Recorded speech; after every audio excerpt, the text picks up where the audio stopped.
did that. And there was some question from one of the, I'm not sure, I think it was the finance committee member about had we, when we voted, as a school committee delineated the boundary lines. It was my impression when I voted that we delineated the boundary lines of exactly what the lines were drawn on that piece of paper that Scott and I'm not sure who else drew out. But there's still some talk from the audience, not from the group itself, is kind of just getting their feet on the ground and getting information about the subject and a lot of things. So it sounds like they're interested in, you know, thinking of things that would be a good neighbor for the elementary school. So far, this particular finance committee member has a particular interest in taking the building down and having a park there, which of course would be one good neighbor. But you know, they're looking into a myriad of things. So I have, the next one conflicts with our school committee meeting, but I will get to you, Brian, the meetings that I have. They've got 2 or 3 out.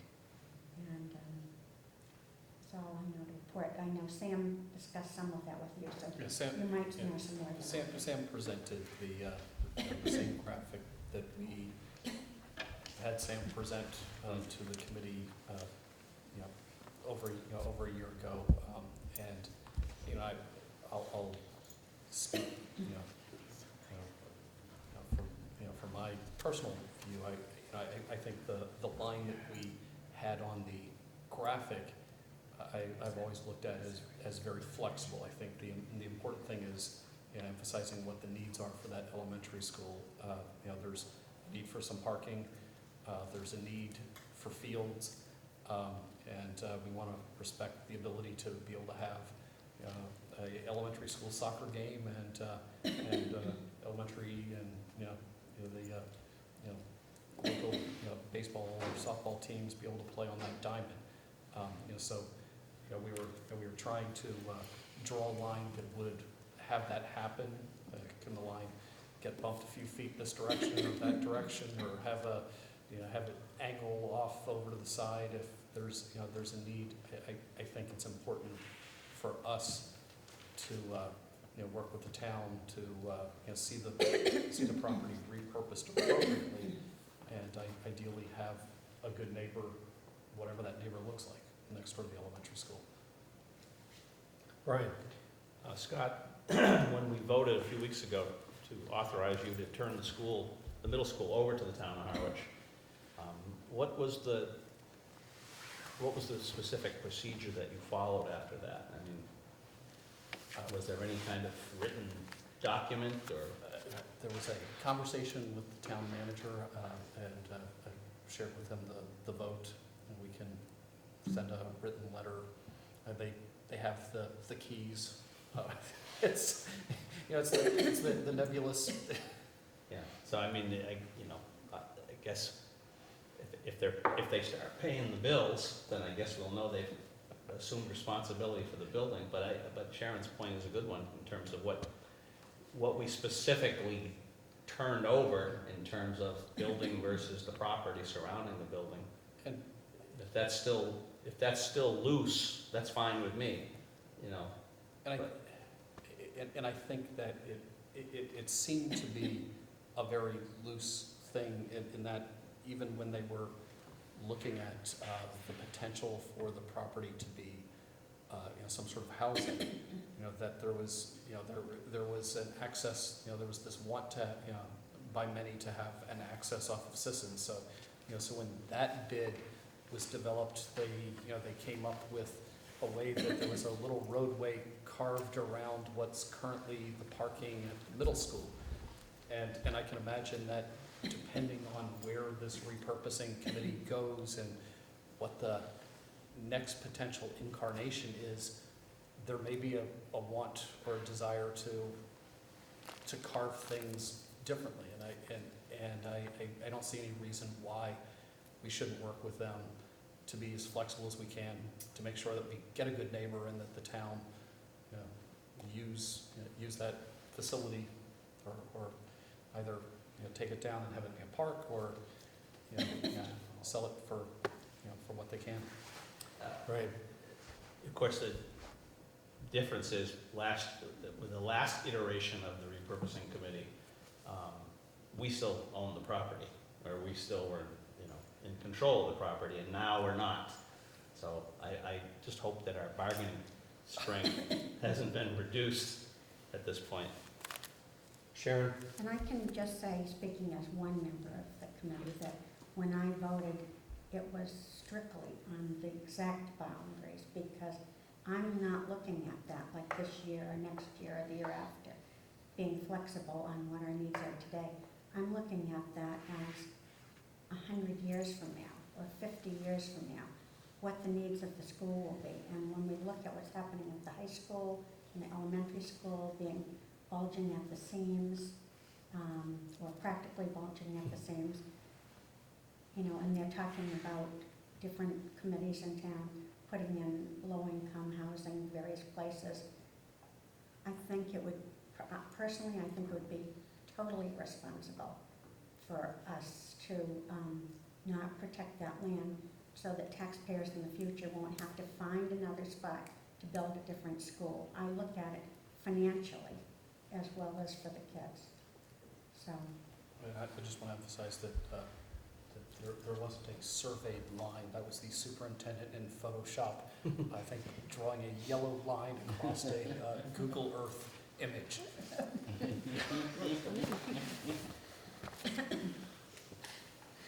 Well, more to come on that topic as we move down through this year. Our superintendent's report, 5-year budget projection procedure. Oh boy. Might want some coffee. So the committee knows, and I think we've, many of us have talked about this before. Back in August, end of August, the town of Harwich and the selectmen and the finance committee sent to Chairman Russell a letter requesting that we provide our budget, or start putting together our budget early to help them with their FY16 planning, but also to look towards a 5-year budget plan, and to over the course of the budget season share with them what we would see in this 5-year fiscal look for Monomoy. I've been communicating back to the town manager, and I know that Terry's talked with the chair of the selectmen that we're on track to do just that. In fact, the presentation that the committee had last time on enrollment was really, we'll call it installment number 1 of the requisite things that one of the things that's in this letter is they want to see enrollment trends and staffing, and that's starting with enrollment is sort of the basics for us, looking at what the budget's going to look like for the school district, or need to be for the school district, as we look 5 years into the future. So I felt it was important that we start with that enrollment forecast, and then launch into staffing and everything else. I've met with Katie, and we have had some conversations with our facilities director and with our technology director to look at what's on the horizon 5 years out for facilities. So we have a report from our facilities director, and have all the sort of capital and maintenance beyond what typically would show up in that operating budget year to year. We've got a 5-year plan for that from Steve Latinowich for facilities, and similarly we have a 5-year plan laid out with our technology director that takes into account. I mean, we have a new high school here, and in the last couple of weeks we've issued Chromebooks to every high school student. By the time the 8th graders who got those Chromebooks graduate those Chromebooks will be obsolete, or Well before. so, so it's coming up and working with her to create a plan on how, how these Chromebooks will be replaced over time and with new technology, and then the Chromebooks that are coming back in after they've been used by the high school students, what's the phasing plan? How will we be, be using those? So we sort of laid out that plan. I will be meeting with Katie and Joan Goggins to look at our out-of-district special needs students that are out there. 5 years into the horizon, we will have some students who are currently expensive, aging out at 22, and we have other students that we need to be anticipating additional costs for. So it's looking at how that's going to play into this over time. So we went through this process, and I've been starting to piece together a document that I call, I've been telling Kate, it's sort of the roadmap of here are all the assumptions we want to put in, starting with all of the assumptions that the town of Harwich has put into their 5-year plan. So we've started with those assumptions, started looked at the enrollment, have a view of where staffing's going to go. But I found myself in this really interesting place that for me, if I want to put together a 5-year budget plan document, the very first place I want to start is with the Monomoy educational mission. And here's this interesting thing I found. So work with me on this one. Because for me, that mission should be driving, sort of strategically what budgetarily are you doing. And when I landed here last year, it was pretty clear that we quickly needed to take the strategic plan, and there was a strategic planning group long before I got here that sort of laid out a roadmap. And there were certain things that had already been accomplished there, and there were some clear things that needed to happen in a hurry last year so that we could be here today in this building with the curriculum, with the faculty merged together. So I'll admit I didn't launch into what was the mission. Now we're at that place where I want to put together a nice document that has a 5-year plan. Start with the mission, get to what the strategic objectives are, and the administrative team and I have been talking about the strategic objectives. We want to just make sure that they're in line with that mission. But it turns out that I believe you have 2 different missions. So here we have it, the timeline of the Monomoy missions. In July 10th, 2012, this committee, and at the time, this would have involved Chairman Whittegren and Vice Chair Scott and Mr. Duvall and Mr. Dykens and Ann Haggerty and Ed and Terry and Sharon voted a series of different packets for the policy manual.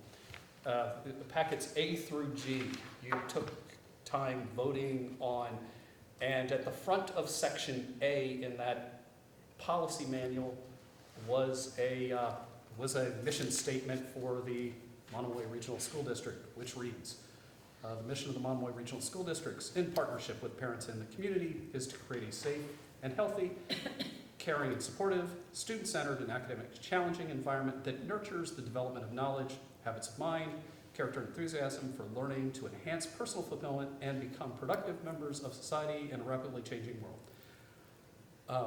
It's a mouthful, but that was the mission that was approved. Concurrently, or actually happening before that and after that, there was a strategic planning group. And they had been meeting before that, and they had developed a mission statement, and they had finalized their document ultimately in May 24th of 2013. They had finalized their document, and that strategic planning committee was Dr. Blanchard and teachers Sherry Armstrong, Deb Morgan, our technology director, Galen Heppy, Huntley Harrison, teacher Joan Dillon, Justin Scott, Nancy's husband, Nancy Simone Tish, Simonage. Sharon was on that, Sheila House, teacher Stephanie Ray, Sue Linnell, Tom Johnson, and the mission that group created, the new mission statement for Monomoy was, the Monomoy Regional School District creates comprehensive learning opportunities for every student, fostering resiliency, collaboration, and independent thinking in a safe and stimulating environment. Now, so I'm just wanting some brief guidance on, as I put together my 5-year plan and these strategic goals, which is the mission that I'm starting? And I can provide some feedback from the administrative team and which one we like, or Well, clearly, the one that the school committee approved is the official one. The other one, a group got together, put together with some guidance from the man that was directing this on what punch needs to go in there and all these other things. And so, I think we've got the first one, and if people don't like the first one, we could come up with another one. But Sharon, is it your recollection that the latter was created at the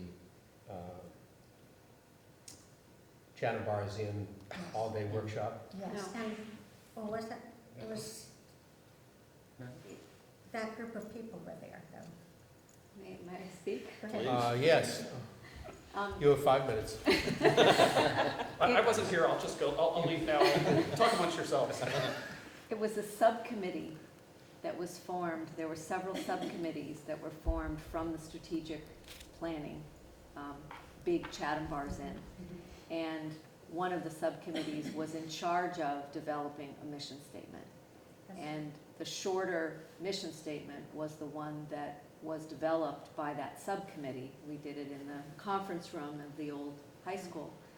And somewhere along the line, that document got mixed up with the longer one before anybody could kind of share the shorter one. But the shorter one was part of the subcommittee of the strategic planning in charge of mission statement. And it was facilitated by the gentleman that facilitated that whole process. Well, this could very well be a pleasurable dilemma. We've got the thinking of 2 groups separated by a few months. So my suggestion would be, as we build this 5-year plan and Scott is looking for a mission statement that captures the next 3 or 4 or 5 years, that at some point we blend, take a look at the policy one that's been adopted, and whether or not we do this shortly at a school committee retreat with the leadership team joining us, and out of that could come a product that we then revote and adopt. That would be my suggestion. I don't see a lot of overwhelming agreement on that point, so I'll say it again. Sharon? I think that now is, or as this year goes on, is a really good time. I would love to see the general staff have some input to that, because things are changing. I mean, we just heard all this that Carla presented, and so there's a lot of change and a different way of looking at things. So the one that we had adopted before may reflect that, or it may reflect more of another time period. So it might be a good time really for this to come up at, sometime during the year. Do we need to have it like for So she agrees with you? publication? I do agree with you. Yeah. The only proviso I see that there is a timeline that we would like to have this created so that it could become part of this fiscal 16 budget package. Now, that may not be necessary for another 6 to 7 or 8 weeks, but clearly this wouldn't be a committee that I would see that would linger over the words for the next 6 months. So I see quality in both, and myself, not necessarily the way I style it, but I think the briefer the better. So I would lean towards having a small group take a look at it and polish it up and bring it back to us in the near future, say within the next month, and let's go with that. I'll be glad to work on that with whomever else wants to. And I raised this, you know, because, you know, I should, well, first I've shared, you know, privately with Terry, but I'll share this publicly, that I'm a big fan of short and sweet, and I think it focuses us on who we are, what we're about, and from a fiscal perspective, if fostering resiliency is something that we want to ensure in our kids, then we should be building into the budget things, programs that would aim at fostering resiliency in our students. If, you know, collaboration is important, then we should be emphasizing collaboration. So it's for me, as I work with the administrative team and look forward, I want to make sure that, you know, that we're laying out strategic objectives, you know, that aim towards the budget, that are dovetail with where we want to go. Now, the one that the school committee adopted, I you know, no disrespect to anyone who may have been there and voted then, you know, but it sort of has everything in the kitchen sink in it. I mean, but there's a lot there, but I think it would behoove us to